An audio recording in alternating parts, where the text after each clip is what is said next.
Welcome to this Killick Explains video, and this time I thought I'd take on a term which is used a lot in the media and used a lot in the financial industry, and that is financial well-being. What actually do we mean by well-being, and how can we think about improving it? Well, wealth and well-being are two terms that are actually tied quite closely together, which is, I guess, why financial services firms have picked up on the term well-being. In Old English, the two are actually almost exactly the same. So the question then becomes, how do you actually relate wealth to well-being? What is that relationship and how strong is it? Well, I would say well-being, the broader term, if you like, is made up of two parts. The first is the ability to meet current and future obligations. So the first is a financial element. When financial services firms talk about well-being, they are talking about, can we pay for today? Do we have enough set aside to pay for tomorrow? In other words, what's our worry level about the future? What's our worry level about what's happening now?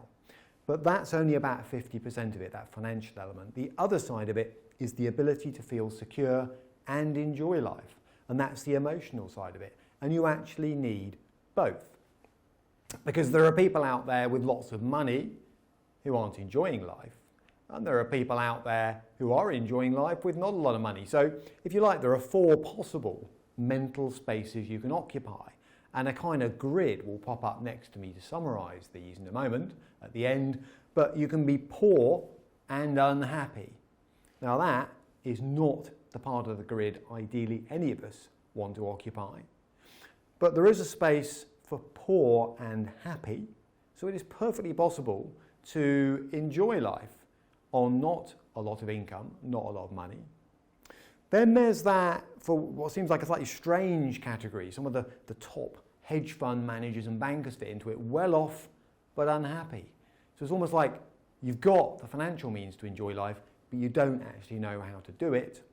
And then the quadrant, where ideally we'd all like to be, is well off, however defined. I've not said rich, I've not said loaded, it's well off, and that's a personal thing, and happy. And in an ideal world, well-being is all about balancing, having sufficient financial clout, if you like, being well off enough to support those current and future goals, plus the ability to actually enjoy what we have. So the question then becomes, if the quadrant we're aiming at, the bit of the quadrant is the well-off and happy section, how do we get to it? Or how do we get closer to it? How do we move away from poor and unhappy, poor and happy, well off and unhappy, and actually achieve well off and happy, however defined? Well, the answer is there are a few things we can do. I can't guarantee that you'll get there, but there are a few things we can do to help. One is save early and hard. In other words, try and make sure that our financial cushion is being created as early as possible so that that idea of compound growth has the longest possible time to work for us. Number two, I think, these days is to avoid a work cliff edge. People used to talk about, I'm going to retire at a certain age. And actually, not only is that increasingly not possible for a lot of people because they need the money, they need to carry on working, but actually work can provide a lot of people with a kind of purpose, with a mission. They almost don't realise it. Maybe we don't want to do full-time work. Maybe we do want to dial it down. Maybe we want to do consultancy and so on. I'm not suggesting we all want to do full-time work into our 70s and 80s necessarily, but avoiding a work cliff edge where you go from full-time, 50 hours a week or whatever it is, down to nothing, I think that's worth bearing in mind. Number three, being realistic about post-work goals, as I call them. Yes, have a plan. Think ahead. Decide when I dial down work or when I stop work altogether, what is it that I want to be doing with my time? How long do I want to be travelling for?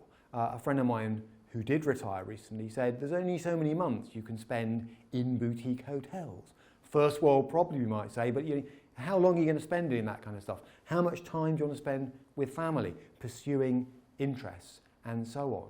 If you're the kind of person that's going to buy a share in a vineyard, and I've met one or two, actually, why? Other than some kind of status symbol, Is it something that you're going to actually be able to use? You know, these are questions that are worth asking before you start really breaking your back to try and build up more money than perhaps you're going to need in the post-work period. Then enjoy the little things. In other words, the secret, and I've seen a Snoopy cartoon along these lines, is to realise that actually the big things are the little things, if you like. So yes, holidays are fantastic, cars are great if that's your kind of thing, travelling can be amazing, but it's actually the here and now. It's the small bits of enjoyment from life, from family, from friends and so on, which add up. Be wary of fear of missing out. Social media is terrible for this. In other words, don't look at what other people have, set your own goals, and above all, plan. Otherwise, people don't know, can I afford to stop working or not? What will happen if I change my mind on some of the things I want to achieve post-work and so on? Well, having a plan, even if you need to flex it regularly, is the way forward to reduce some of that kind of uncertainty. So there we have it, a sort of roadmap, I suppose, a simple roadmap to well-being. If you'd like to find out a bit more about some of this stuff, then my extensive library, killick.com/learn, is not a bad place to start. Another good place to go would be some of the guides that I've produced. Everything from how to save and invest for a family through to retirement planning, life after work, all that good stuff. That would be editor@killick.com for a copy of those guides, either digital or hard copy. And then some of this in context, if you like. There's often quite a big article buried in there. Confidant, our quarterly magazine, is also editor@killick.com.